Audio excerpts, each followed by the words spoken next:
The Christmas holidays are over and the British Armed Forces have once again saved our country.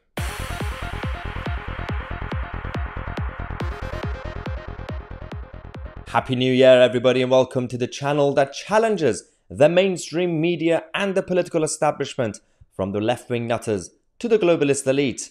And as we slowly say goodbye to the Christmas period, I want to pay tribute to our British heroes, the British Armed Forces, from the Army to the Navy and the RAF, everybody who worked together during the holidays to make sure that the country remained safe. Not like what they've been doing every single year, but they went above and beyond their own duty and tasks that they had because of the strikes, specifically the border force strikes at our airports and our ports.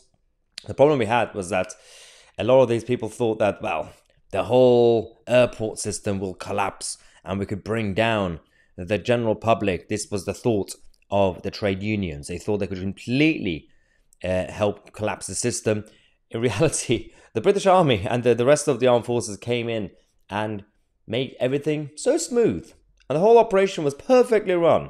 And any dodgy character that tried to take advantage were completely targeted and dealt with. And it's good to have at least one good, stable minister in this cabinet, despite obviously disagreements on certain other policies, especially when it comes to foreign spending. But overall, Ben Wallace, the Defense Secretary, has been good on this issue. Now, Ben Wallace came actually and defended the armed forces and the British Army against the trade unions that pushed the border force to go on strikes. He said, against the claims that basically the security was down during the strikes, he said the claim is just pure propaganda and put out by the trade unions. That's not the case. I witnessed it today, and I am the former security minister, so I know exactly how the borders work.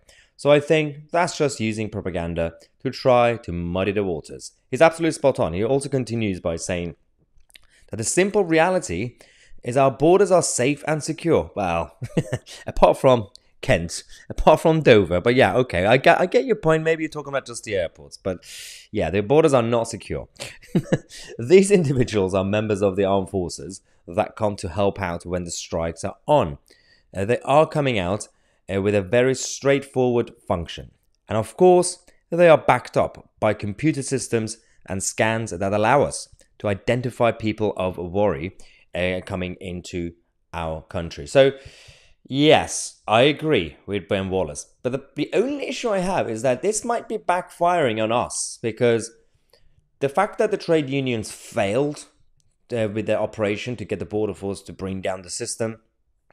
So now, people like Ben Wallace, or even the Prime Minister, Rishi Sunak, and the whole of the government could go out there and say, because the airports were run smoothly, they're going to create this new narrative that the borders are safe, the borders are secure, and the army sorted it out, and everything is normally fine because of the computer systems. Well, that narrative is not completely correct, Wallace, because yes, the airport operations might have been okay, and as we praise the armed forces for doing that, but in reality, what about the rest of the system?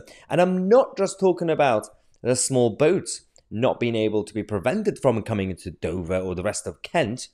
I'm talking about what happens afterwards.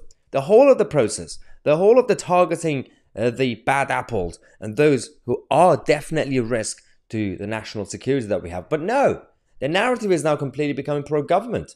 And this is the problem that I have with the whole system. So the trade unions are actually damaging what we are fighting for, what we are campaigning for, to actually have stable and strong and secure border. And right now we don't have it. And now Ben Wallace and the government could go out there and say, wow, see, the airports were fine, so that means the whole of the border situation is sorted. It's not really true. Let me know what you think in the comment section. We're going to come back to you guys every half an hour tonight with more updates. I'm Tousi, and we are the media.